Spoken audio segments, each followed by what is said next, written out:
All right, we'll go ahead and get started this evening. We'll begin with roll call. Mark Keller. Here. Donna Craver. Here. Ed Metzger. Here. Jim Mills. Here. Matt Rankin. Here. Sue Wilson. Here. And then we'll move on to the good news. Quite a few things in there this meeting, and a lot of different pictures that we'll kind of scroll through here. Put a couple notices in there, alumni of ours that are having success at women's track and field in college. I have some pictures there of the Lions Club Peace Poster winners and the art show participants, and there was a link in there as well. You see our individual speech contestants there and their ratings.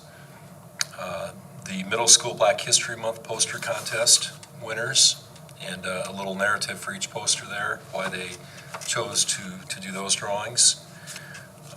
A note there about singers that we had at the state basketball tournament. We also had several sing at the state wrestling tournament.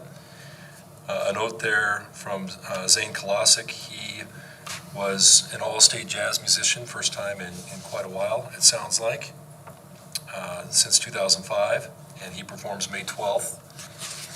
And then I have some pictures from the Mighty Maddie Foundation. They had a benefit game, a spirit game at the middle school. Some pictures of the Jive for Five brass quintet that performed at a few of our elementary schools. Some pictures from life skills class there. They had a cafe. And then finally, People's Bank made a nice donation to the district from their logo check program. Did they designate where that goes or anywhere? I think that's just a general fund, miscellaneous income, isn't it, from People's Bank? Cool. Cool, thank you. Next, any delegations, petitions, communications? Yeah, Kyle. Good evening, everybody. For those of you who don't know me, I'm Kyle Berg. I'm the president of the Indianola Education Association. The Indianola Education Association comes to you tonight to discuss the state of Iowa's teacher retention bonuses. Even though the gesture was indeed encouraging for classroom teachers, we're all aware schools can't operate without the contributions of many other positions. Counselors, librarians, associates, and instructional coaches were not included in the state's bonuses. Their contributions were no less impactful than the teachers who were awarded the bonus. They deserve recognition for their efforts as well. They made the same sacrifices under the same pressures and stressors of the last 2 years. However, with the governor's bonus limited to only classroom teachers, the state funds do not adequately reward the monumental effort of all involved with our schools since the pandemic began. We at the Indianola Education Association again request that you fill the gap for these 36 Indianola Community School District employees who were not eligible for the $1,000 bonus, as well as all associates who were employed through both the 2020 and 2021-22 school years. We ask that you look into using the ARP, ESSER funds and or reserves to provide the funding. Other school districts, both large and small around the state, have found it in their coffers to recognize the invaluable effort of their non-accounted for staff. Ankeny, Marshalltown, Bondurant Farrar, and Oskaloosa have all funded the retention money. Please consider rewarding our counselors, librarians, associates, and instructional coaches. They're equally deserving of all the $1,000 bonus offered by the state government. Our school district has a unique opportunity to demonstrate its appreciation for them. Something numerous adjacent districts have already decided to do. Thank you. Thanks, Kyle. Anyone else?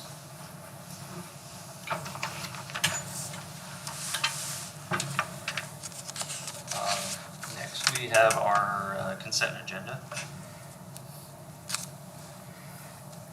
Motion to approve the consent agenda. Motion made by Mac, Second. seconded by Tim. Any further discussion by the board? All those in favor say aye. Aye. Any opposed? Motion carries 7-0. Next is our presentation from Laura from Mission. We're hard copies today. We're old school. Yay!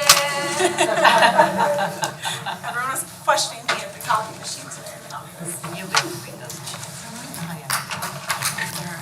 The accounting with hers, but old school. I guess I didn't count, so you should pass that revision. What's that?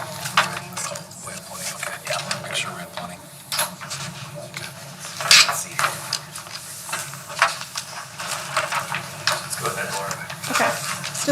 I'm Laura Peterson, I'm an educational planner with Envision Architecture. I'm here to give an update on the high school master plan. It was a few months ago that I kind of gave you an update on what we have been up to.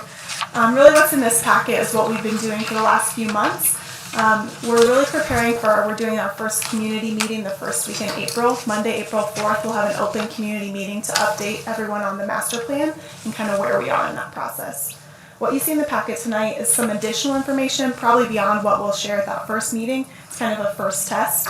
There's a lot of information in here, so I'm going to go through it at a pretty rapid pace. But if there's anything you have questions on, feel free to ask, or we can come back to it at the end too. So just as a reminder, kind of at the beginning, there's kind of 3 long-term visions that we originally tested.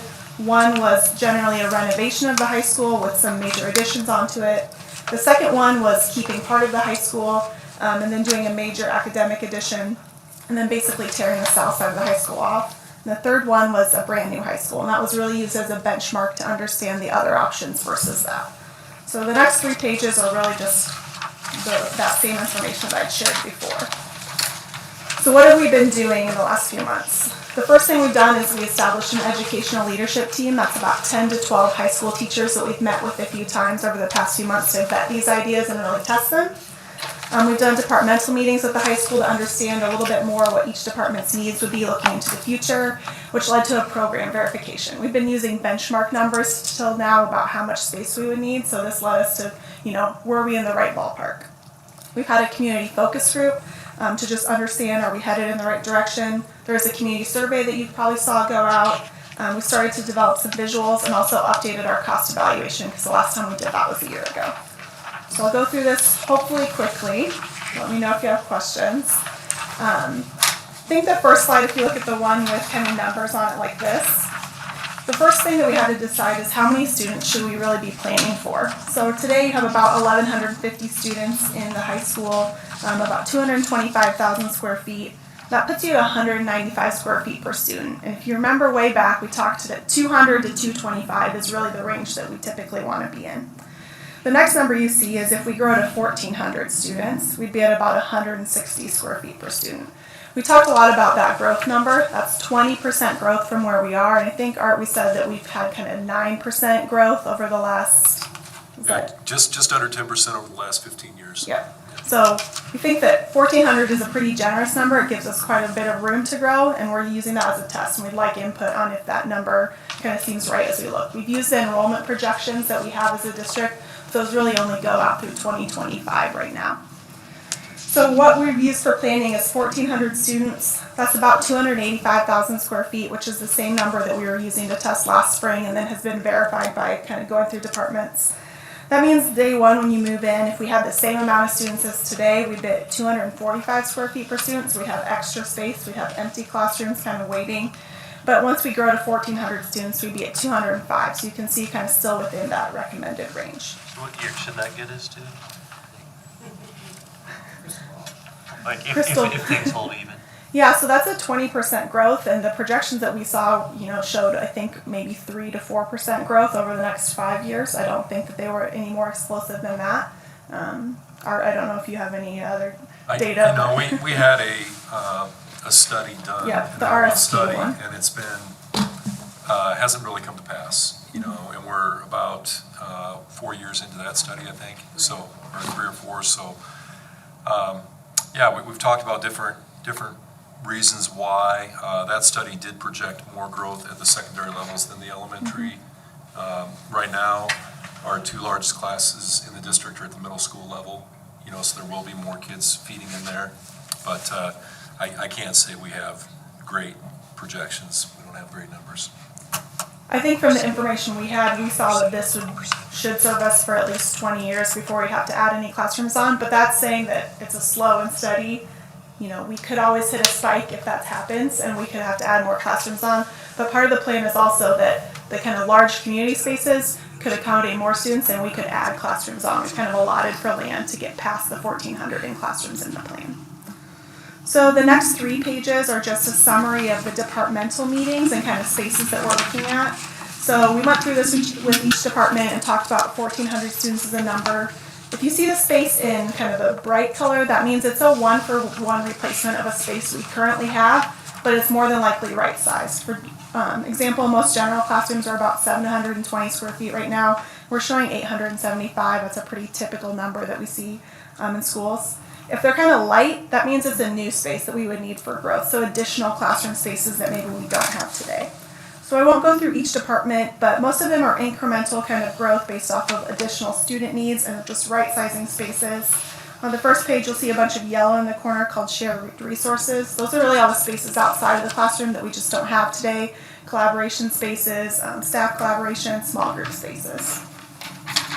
On the second page, I would say that the department that we've identified that will potentially have the most need for growth in the next 10 to 20 years would be CTE. We know that we have a relationship with DMAC at Southridge right now, and we have a lot of students that go there. But we know that career and technical education is becoming more and more something that we're looking at high school. So we've added a metal shop and also some flex labs and studios, not knowing what programs we necessarily are going to add, but knowing that we'll more than likely be adding programs in those areas. So that's kind of has the most growth there. And if you go onto the athletics page, really what we're showing is the spaces that we would do in the addition. So this isn't showing every space for athletics that we would have in the school, but just spaces that are in the addition. So just want you to know that we've been going through it at that level with staff.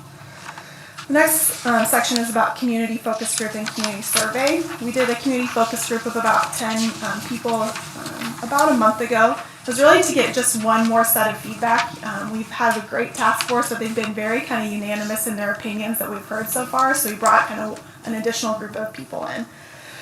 There's highlights from that conversation, but generally we heard similar to what we've heard all along. This is a supportive community. They thought that growth will be slow unless Indianola as a community makes a big push to do something developmentally. We heard from them that they thought that the high school was the next priority, and we didn't start the conversation by saying that that's kind of why we were there. We were talking about facilities and that something needed to be done at the high school. We asked specifically about arts transition and if that had anything to do with kind of when we go for high school master planning, and they said, no, we don't think it does. It's a broad community need.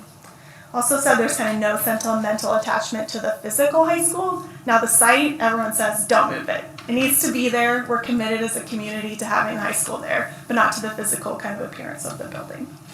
So those are just kind of highlights from that conversation. The next few pages are community survey. I won't go through much of it, but just so you know, we had 850 responses. 70% of those were parents, 26% staff, and 30% of the people that responded were former alumni of the district. On the first page, we asked them to kind of rank major things that we look at in a building. Number one for them was learning environments, kind of by a pretty big landslide, which is how does this space support 21st century learning? So we'll just use these as filters as we work through the rest of the master plan process. On the next page is just some demographic information. It was answered by mostly high school parents, probably because they saw it was a high school master plan survey, but that was the most kind of the largest data set we got. Some information about where people live. Next, we asked them to rank kind of site factors and learning environment factors. I think the important thing to see here is that the space for future growth is high on everyone's mind, that we need to make sure that we're planning for the future. On the right-hand side, you can see how should we rank kind of spaces as we look at a learning environment. I can tell you that 1 through 9 were all pretty similar as people looked at them. 10, which is make and tinkering spaces, was maybe ranked lower. I think we've heard a lot through our conversations in different communities that people don't understand necessarily how that might work in a modern learning environment, why we might need it, and how does that have to do with social studies curriculum or English curriculum instead of kind of just outside of CTE. So it's just good to know this going into community meetings, kind of how people view space. The next is spectrum. So we asked specifically how should we balance upfront costs to build versus long-term costs to operate. Community said lean slightly toward long-term costs to operate. And then we asked about level of trust in the school district. The middle was neutral, so you can see we're slightly towards agree on that. We specifically asked about that in our community focus group, and they said it's just a general distrust in kind of institutions and government nationwide. There's nothing specific in their minds that sticks to this community or this kind of school board. Last page of survey results, I think the important one is on the right. We asked if there's a recognized need in the community to address facility needs at the high school. You can see that 75% of people are either strongly agree or agree, 20% in neutral, and 5% in disagree or strongly disagree. So I think that told us pretty loudly that people understand that there's a need to do something at the high school. The next few pages are visual developments. These are really tests. I'll just say again, this isn't a full design. This is kind of a test in the strategy and approach. So we started to put together visuals of what could the space look like to get people starting to talk about if it makes sense or not. So you'll see an axon view. Along the south is kind of the Highway 92. So what you can see is where it says community commons, that would be the new kind of 2-story piece. Everything in gray is existing, so that's the North Gym, Auditorium, CT, and Music. So there's a 2-story community commons, which you'll see pictures of in just a minute, and then academic addition to the west, which is on top of the existing parking lot. Then eventually athletics addition expansion to the north, and CT expansion to the east. So you can see we're trying to save space kind of on every side of the school for expansion. The next page is if we pop the roof off of it, what does it look like? So you can start to see that community commons, really an active kind of cafeteria community space that takes you back to the athletics expansion. 2 stories of academic space then to the west. So new classrooms, and then you can start to see the kind of furniture in between. That's really the space outside of the classroom, the collaboration space, which you'll see images of. So the next image is a first example of what could the new front door of Indianola High School look like. I think we heard very loudly that this is a community that wants to keep kind of one foot in tradition. You know, we feel very strongly that kind of brick is something that we have a lot of in our town, and we shouldn't stray very far away from that, but also we want a fresh, new, kind of modern, exciting. So you can see kind of a new glassy entry piece. To the right would be a 1-story admin, the 1-story admin piece, and then to the left is a 2-story academic addition. Any kind of feedback?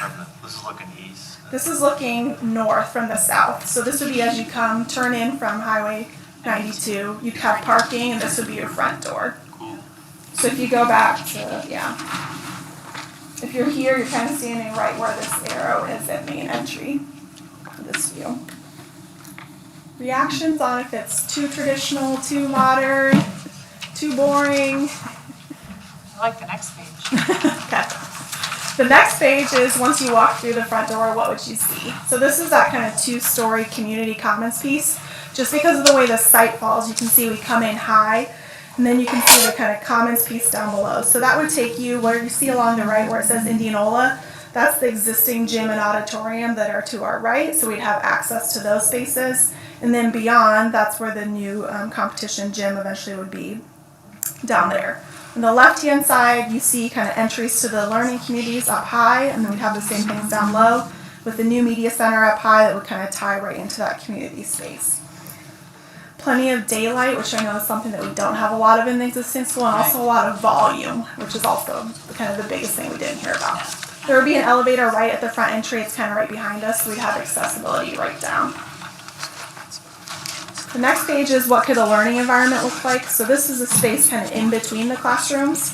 So this would be corridor to kind of move through the school, but you can see we're also using that as learning space now. You can see classrooms kind of in the distance. There's small group collaboration rooms kind of right in front of you, which are still open, so we can have supervision of those spaces, but start to provide some of that space that we start to see more in college that students are getting used to. We showed this picture to the educational leadership team yesterday, and they said, yes, give us space like that outside our classroom where we can start to spread out, do different things, instead of sending a group of 4 kids to sit in the hallway or go sit in the vestibule to do work. Mm-hmm. Is there like acoustical things, either wall panels or stuff like that, that kind of keep the noise in a certain location? Or? Yeah, so there will be as we test this. You can start to see maybe an idea about that up here, that we're starting to show some acoustical treatment along there. Also, we'll make sure if we do carpet in some of those spaces, it'll help. We'll get through all of that.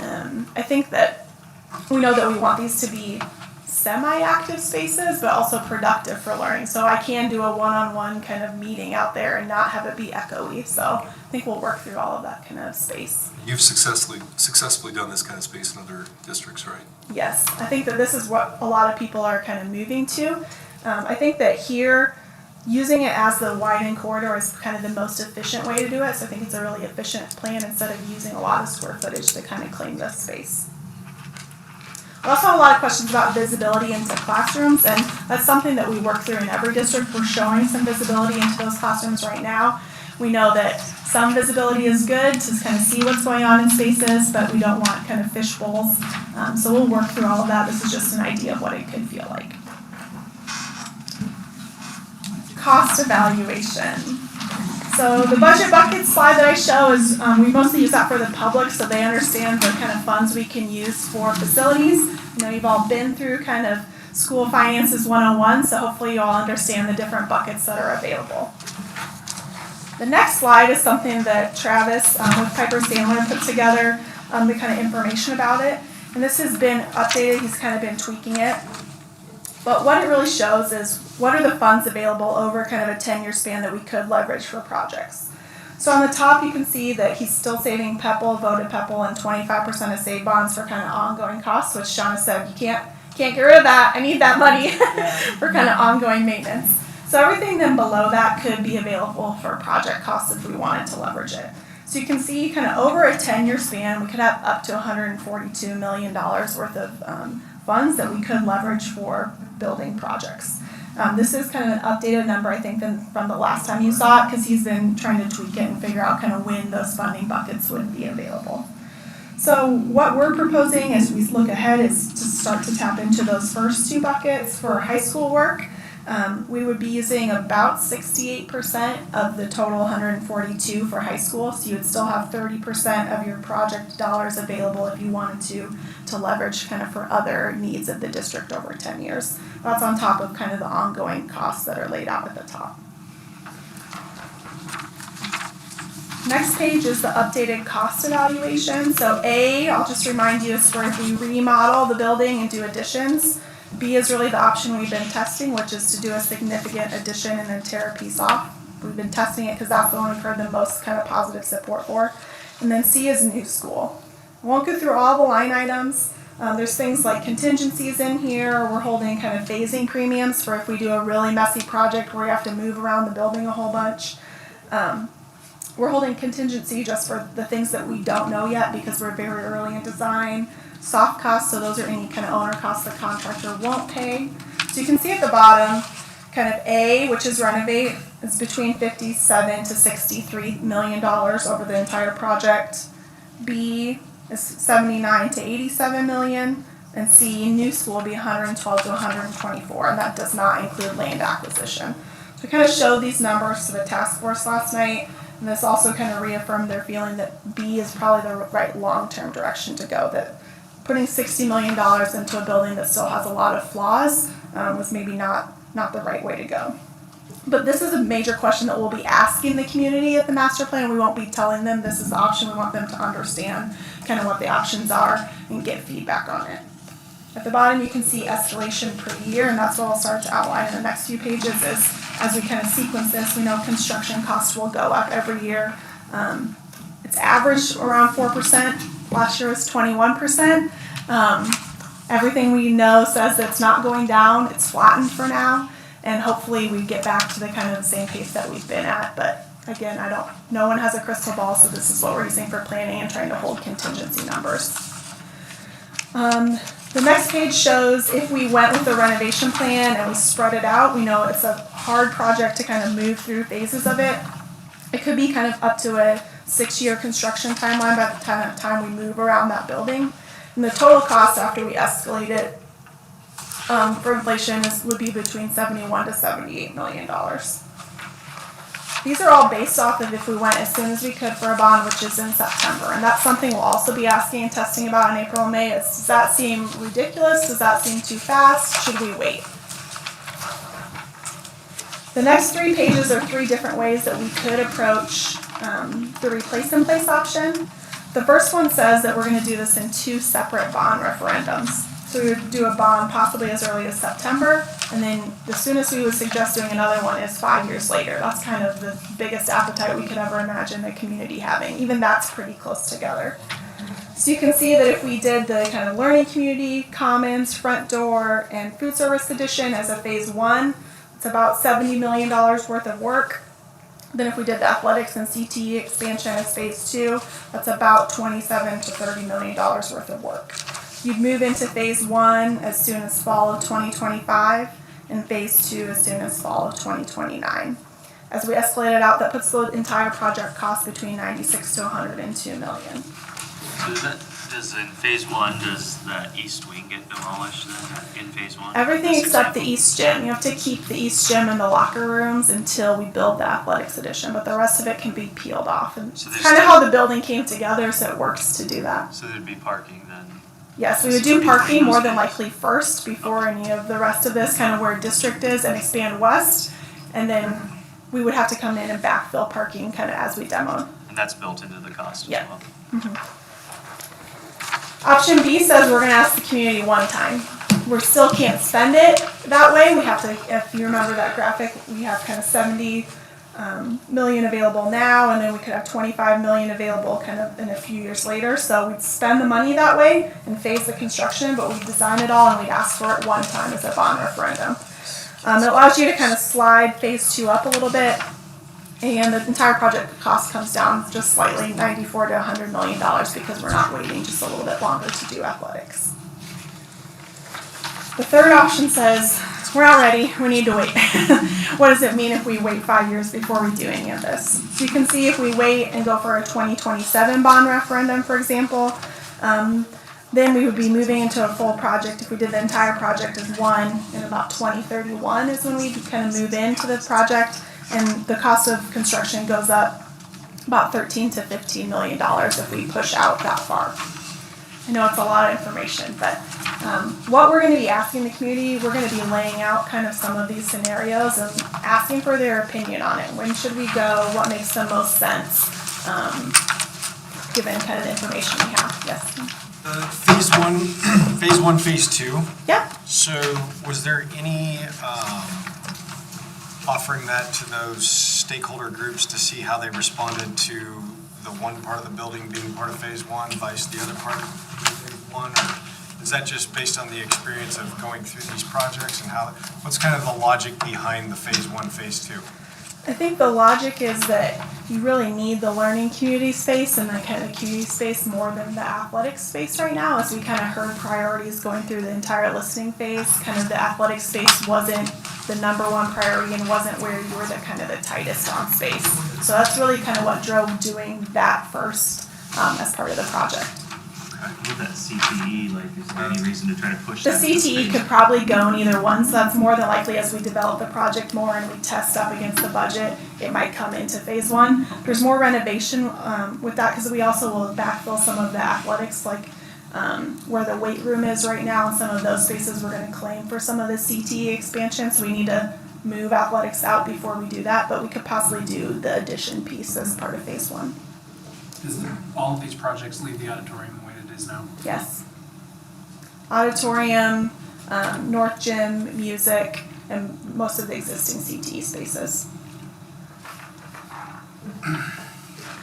So those are the 3 strategies we looked at. I will tell you that last night at the task force meeting, they said asking one time seems a lot better than trying to ask twice and not getting kind of the second phase. Also knowing that there could be other community needs that come up, but we're going to ask the community about kind of how we phase it and how we approach it. So what's next for us? We have our first community master plan update on April 4th. That will be at the high school media center, and anyone will be welcome. We're working on getting communications out for that. We are bringing the Donovan group on. We kind of use them as part of our interview, if you remember. They're going to help communications and kind of getting the word out, and also doing some surveys over the next month or two as we test, is this the right time and is this kind of the right plan moving forward? So in the past, is it better or not better to have board members there? Administration? I think a few to listen and kind of hear is good. The way that meeting will work is we'll present first, and then we'll have the room kind of split up into a few sections of different tables for people to ask questions. We'll have kind of a design area, maybe a construction and cost and finance area. We'll have some teachers there to talk about kind of what it's like in their existing condition and how this would change it. And even someone last night said we should have some students there to answer questions too about the building. What time is that meeting? I have to go back and look. I Okay. think it's at 6. I can't remember if we said 6 or 6:30 That's on okay, it. I just wrote it down, but I didn't get the time, so thanks. Monday the 4th. Correct. So the task force then will meet again the beginning of May, really with what have we heard? And then they'll be getting ready to bring a recommendation to you the end of May or the beginning of June on kind of what they think for moving forward. Looks great. Thank you. Thank you, guys. Thanks, Lauren. All right, next is our issuance of the 2022-2023 certified staff teaching contracts.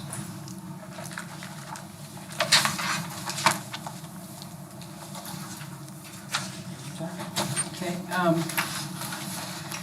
we had a already agreed upon settlement with the master contract with a district and IEA at a 2.2% salary increase.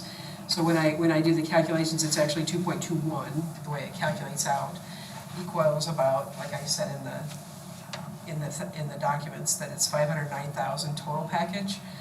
Salary alone is 335,899. So that, then when we bring it into the go back down to the here. Yeah. Okay. The salary schedule, you'll see that we are over 50,000 for our base pay, which I think is huge. When I just heard that today that the average for Iowa is about 35.8, I think. Does that sound familiar to you guys? For base pay. Yeah. We're very fortunate, I think. Yeah. So that's how the schedule worked out when we calculated all the funds that we had. And then our agreement, our insurance did go up about 5.5%. Our self-fundedness allowed us to absorb some of the increase of the cost because the actual increase was more like 15%. So had we been fully insured, we would have seen a larger increase on that side. So then to calculating that forward, and then the list that has, the list of our teachers and where they are on our salary schedule is what we ask for approval. So Steph can get this contract out. They have 21 days to return them. And then we move with the rest of the contracts as we go down the road. So. They're due when? They're due 21 days after we send them out. So she'll send them out tomorrow, and then she'll figure out the 21 days. Admin and teachers have statutorily 21 days to return their contracts. So the people at the top get the 2.2% onto theirs, or no? Like if they, The whole thing, it looks at the whole package. So you're looking at like your people that step down. Go back to the salary schedule, please. When you look at the dollar amounts as they step, if you're stepping down, so say if you're stepping from just BA1 to BA2, you're at, there's $795 just for that, plus an increase, but they were at 49,000 last year, so the increase includes the salary that they had last year, plus, they get a step as well. If they're at the bottom, they typically don't get that, because that's the way that it does top out. So, but it's when we look at the package cost, we look at everything. So we look at, as everybody moves, where everybody is within the schedule, that's how the number comes across. I could share it, it's wonderful information. I know. I would understand all of it completely. Be happy to share. I do get That part of total's it. 509,000, right? 509,000 for the increase for the certified staff. Teachers only. So that's contingent upon all of them signing the Right, contract. well, that's where we're at right now. So any of the people that have already resigned are not in this list as well, so. So somebody's got their MA plus 30. So do they get any kind of raise, or do they get anything? I don't have I don't have last year's. If they went from MA 30 at 5A, with the fifth step, they got whatever the increase was, which was, I think, 665. 665. So, yeah. Thank you. So if they were maxed out both on lanes and steps, they would get the 665. Yeah. If they were still stepping, they would get They get a step plus that, right? That was right, okay. And the other piece that as we will report this to ISEA and to IASB, once this is approved, what that shows will include the TSS funds. Our teacher salary supplement funds aren't calculated when we negotiate. So when we throw that into it, it looks like a 2.15 salary increase and a 2.47. There is a $100 increase on the TSS dollar amount from 6,300 to 6,400 from last year to this year, so.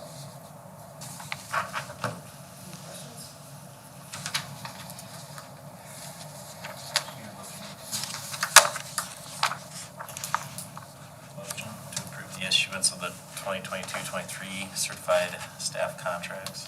Motion made by Ben, I'll second it. seconded by Donna. Any further discussion by the board? All those in favor say aye. Aye. Any opposed? Motion carries 7-0. Next is the HR committee meeting report.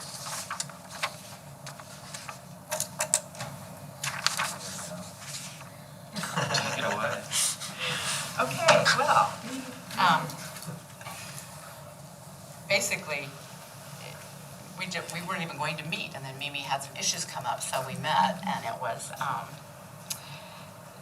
fairly, we didn't talk about a lot of different things, but we did talk about payouts for the staff per your request, and we were certainly behind doing that. That's, our committee was behind, thought that was absolutely essential that we do that. I thought it was absolutely, so did Ben, so did Sue. We all agreed that we feel like we should pay everyone and would be, so we'll probably discuss that, or I would like to discuss it if anyone has any issues with it.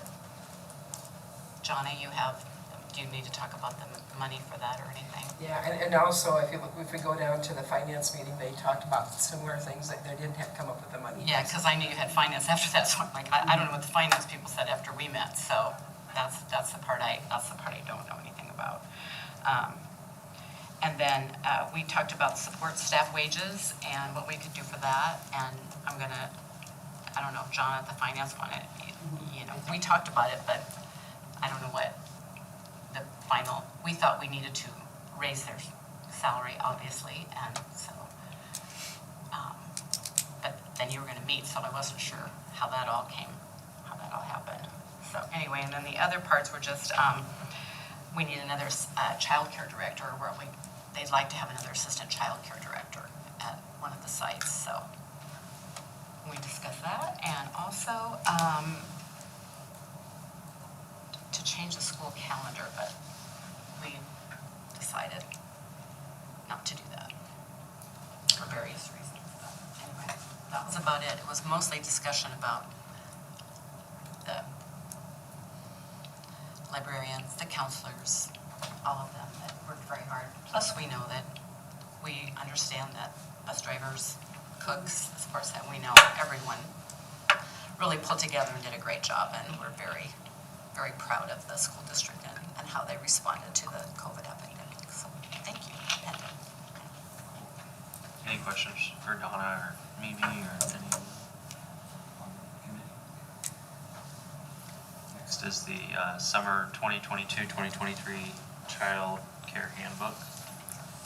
Hopefully you guys have had a chance to review all that. It was a separate attachment. The two different booklets, yeah. And it just had the changes on the list. What's that? Do you want me Yeah, to the go changes through were all at of the them? top. Now, I think the changes are at the Changes are on top. the list. Hopefully everybody read through. Just we'll need a motion for that. Make a motion to approve the summer 2022-23 child care handbooks. Motion made by Ben to approve, I'll second. seconded by Sue. Any further discussion by the board? All those in favor say aye. Any opposed? Motion carries 7-0. Next is our middle school interior renovation project. We have to set the public hearing.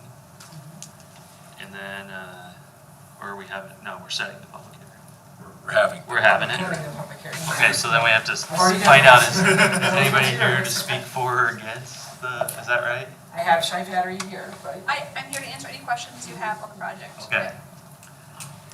And nobody's here to speak, So, so, no one speak, you guys want to talk? so we can Do you have a way to close. repel spells there for the middle school? Right, fans, lots of fans. Not in the project. Lots of fans. We'll close the public hearing. And then we just need a, let's see. You read all the 492 pages. Would you like me to pull that up, scroll through it? Plans and specs, we're approving plans and specs. I think we've talked about the approach, what we're trying to get done. If there are any lingering questions on that, we have an expert here to answer questions. The two areas, just to remind you that we're looking at are the media center space and then the back part of the industrial technology room. And really, it comes down to efficient use of space and what we can do with it. I don't know if you had any questions that have occurred to you since we've talked about it, or if anything in the plans and specs jumped out at you.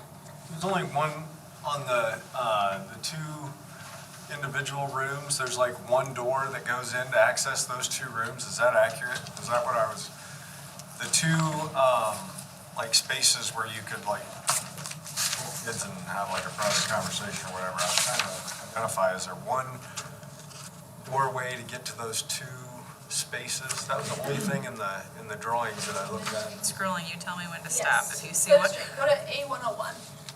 It's towards the top. Oh, past it. Okay, right here. Okay. A101? Yes. This one, okay. I can't throw a pointer, but You want me to zoom in? Why don't you run? You want to run the show? sure. So you're talking about how we have one door kind of right, you can't see. Can you see a pointer? I don't know how to do this. So what door, where are you pointing? Sorry, we're looking at right here. So the classroom 101A, there's a door there, and you have to go through there to get to 101B. There. Is that what you're talking about? Yeah. Yeah. So the reasoning behind that is because we're leaving the existing windows in place.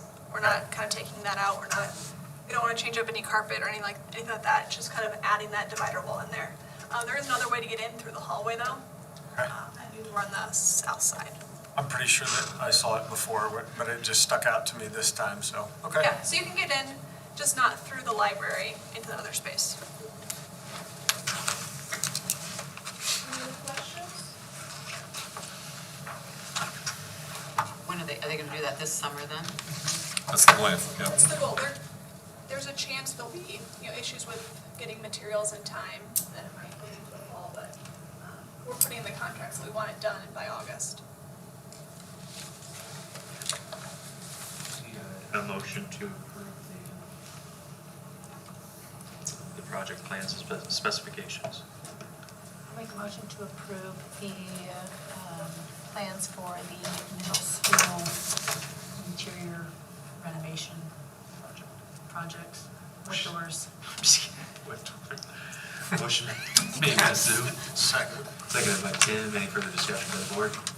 All those in favor say aye. Aye. Any opposed? Motion carries 7-0.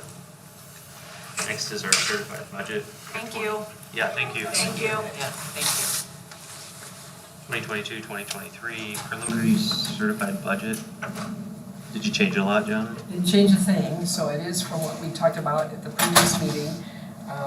Tax rate is still at the 17.95, or just under 17.96.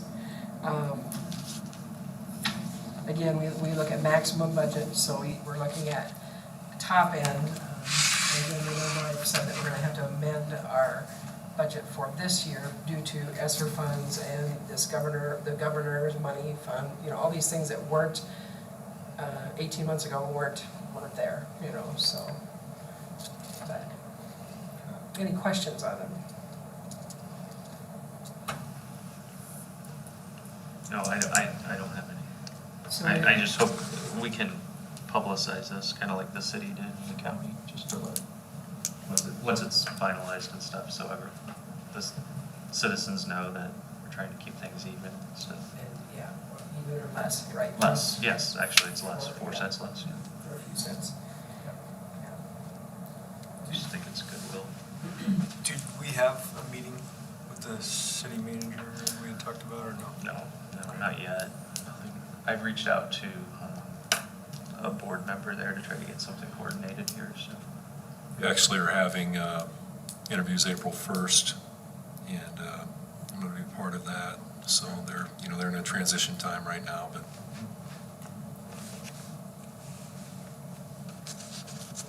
Need a motion? Yeah, sorry, yes. Make a motion to approve the publishing notice of public hearing for the 2023 certified budget. Motion made by Mac to approve the public hearing. Publishing of the public hearing. Publishing. I'll second it. Seconded by Donna to approve the public. All those in favor, no, any further discussion by the board? All those in favor say aye. Aye. Any opposed? Motion carries 7-0. All right, next is the board finance meeting report. Take it away, Tim. Oh, no, you're not throwing me under the bus.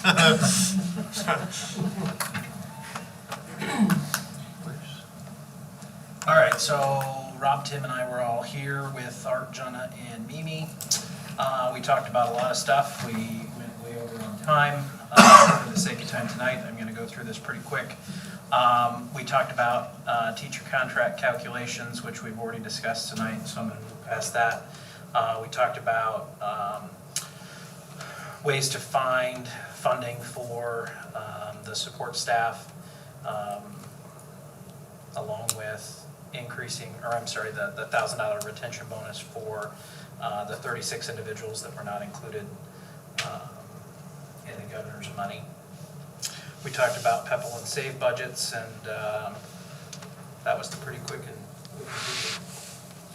Awesome job, Mac. would you like to add anything? You guys were there until 8:50? 8:50? Only Wow. 8:50. We were very creative on coming up with money to take care of our staff. It's a marathon. Was late for One work. meeting. and obviously this was a spring break. These two committee meetings were spring break committee meetings, so there's more conversation that has to happen. And when you talk about extending how you're going to pay and extend retention bonus to more people, or how you're going to increase support staff salaries. In our district too, as we've talked about before, we have our support staff kind of covered under different agreements. We have our associates in the master contract that IEA oversees, and then we have meet and confer process for other support staff. So there's kind of some different moving parts, and we need to have some conversation about what might be required in terms of, is it an MOU or whatever. So conversations forthcoming with IEA that will help move board considerations forward. So I will echo that we were all in support, like the HR committee. Yeah. Thank you. Any questions for Mac or Tim or myself or John or Art? or Sue. Sue, were you there at finance?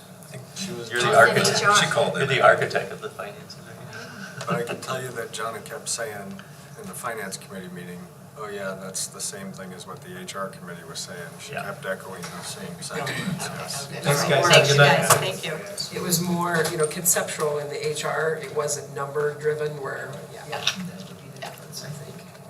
Felt like you were looking for that affirmation, and I wanted to make sure that you heard that. Yes, yes. Like I said, I was only with these three, so I didn't know. Only three. And I appreciate it. Come on, Joey. I appreciate Everybody it. did a committee meeting last week except Rob. Ryan, you fully want to support this, don't you? I feel like there's That's pressure. why I threw it in my board update. Right, so- right, yeah. All right, we can move on to the facilities project. Yeah, really nothing new. Still waiting, and you heard the architect talk about materials. Still waiting on some materials to wrap up a couple projects, the auditorium, the seclusion rooms. High school renovation conversations are going forward, as you heard from Laura tonight. And then you took the necessary step we needed tonight to move on the middle school renovation. You've got that additional note there. We have work that takes place every summer too that's not in a big bid package or isn't a bid project. And that example at Emerson would be one. We've got to tear up the floor in one hallway to address the sewer issue and do some things like that. So I think there's always something like that. Summer projects, and Bernie will probably give updates too in terms of we're doing concrete here, roofing there, whatever. So I don't know, anything else in facilities, John? There's not a lot new, is there? Just figuring out where we have public hearings, where we, different projects, we gotta keep the balls juggling in the air for. Are we having that thing over there at the high school? April 4th April meeting, 4th. yes, in the high school media center. Yep. Can we give tours around the high school? I think that would be very appropriate. Good opportunity. I mean, that's. They need to see that. The community has to see that high school. And just, I think there is a lot of information gathering and temperature taking of the community that Envision wants to do that night. You heard him talk about having Yeah. different stations, but yeah. I don't know any reason I just think it'd why. be fun to bring them in one entrance, take them through to get all the way to. See if they can make it. Make them find If your last name begins A through F, you come in through this entrance and. It would just help them understand what Yeah, we're. what yeah, we're the at. navigability of the building is a big deal. I mean, you can do it. Kids can do it. I did. English to Did you do it? PE, that's tough. Yeah, Find it this. is. I mean, it could be a lot better, definitely. When my wife and I walked through a couple weeks ago during that jazz festival and stuff, she was like, this is a hole compared to the rest of the buildings. Like, it is, it's just, and they do what they can over there and stuff, but it's just.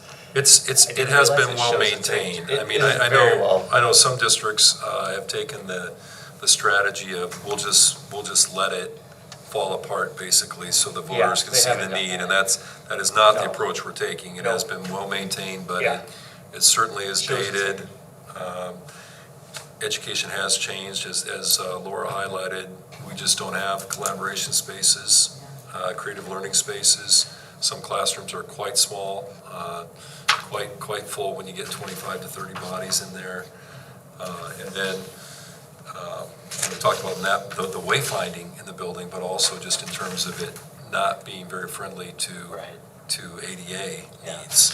I mean, yes, we have elevators, but there are so many elevation changes where you come up and all of a sudden you've got 3 or 4 steps, or you shoot off down all the way Got a this. walkway that slants up. Yeah, exactly. So, I agree that there would be benefit in people getting through the building, and that's, I know they probably, I know Envision has specific things they need to cover and gather information on, but I would think there'd be an opportunity to have some people show people around too afterward or whatever, Yeah. so. I found out the other day through my dad that my grandfather, who's now passed away, that was his very first job going out on his own as an electrical contractor. He wired the east wing of that very first wing of the high school. Yeah. Him and one other guy wired the whole thing. I was like, holy, I thought it was pretty cool. I never knew that at all. That's cool. Cool. Next is the board policy, second reading. Yep, just a second reading here. No changes since our first reading. I haven't had anything brought up to me, and this was a pretty straightforward set of policies.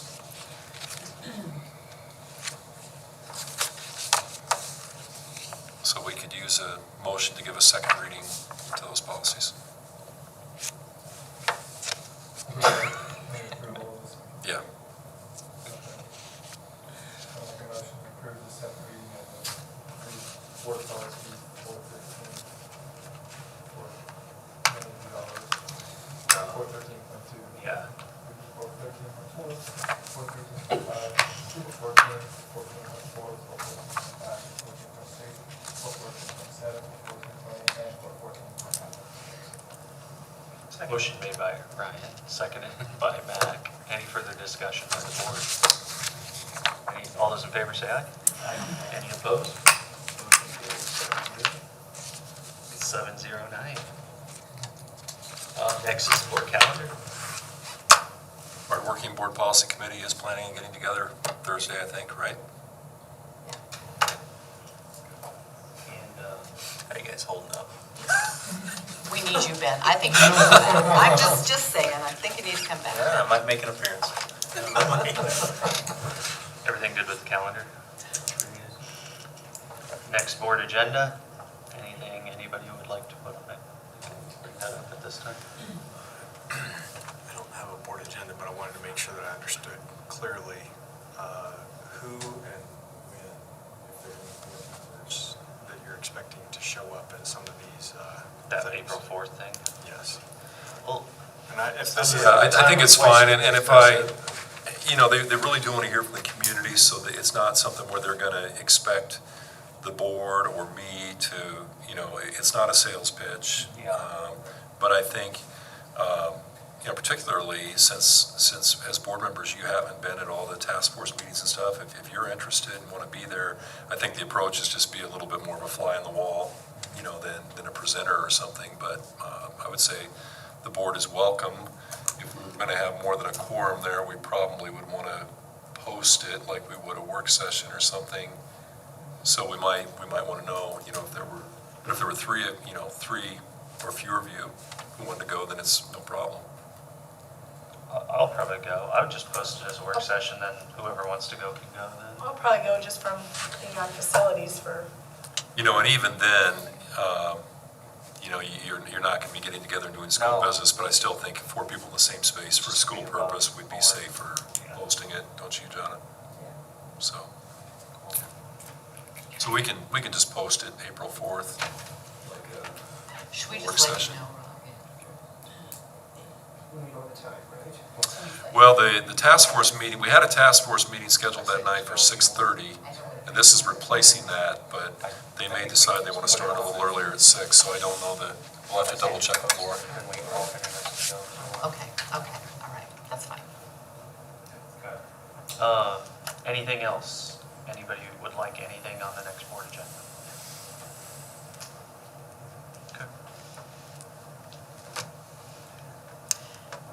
So Jonna, does she have permission now to pay those people? Or do we have to do anything with that? Well, Oh, no, I think that's further coming.